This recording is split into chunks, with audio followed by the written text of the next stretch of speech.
Puntahan naman natin si Jordan Campana mula sa PTV Cordillera.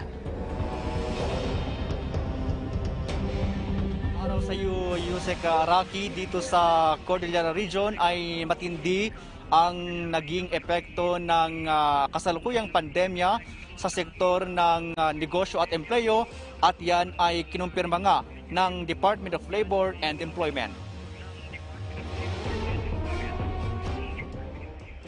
Sa tala ng DOLE, mahigit 5,300 na establishmento ang apektado ng pandemya, kung saan apektado rin ang trabaho at kabuhayan ng mahigit 86,000 empleyado o manggagawa. Marami sa mga establishmento at negosyo ang nananatiling nakasara at marami rin ang nagbawas ng kanilang empleyado. Kasabay ng matinding epekto ng pandemya, patuloy naman ang pagpapaabot ng DOLE ng tulong sa mga manggagawa ng informal sector. Tumatanggap pa rin sila ng aplikasyon para sa ikalawang bugso ng financial assistance sa ilalim ng COVID-19 Adjustment Measures Program o CAM.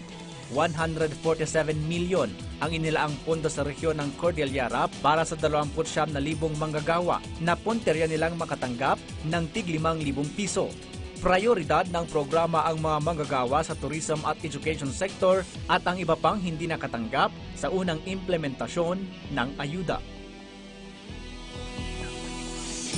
Yusik Rocky, kaugnay niyan ay target nga ng DOLE CAR na makumpleto ang pagbibigay ng CAM Financial Assistance sa lahat ng kwalipikadong empleyado o mga apektadong empleyado hanggang sa December 10. At yan muna ang balita live mula dito sa Baguio City. Jordan Campana ng PTV Cordillera para sa Bayan. Maraming salamat sa iyo, Jordan Campana.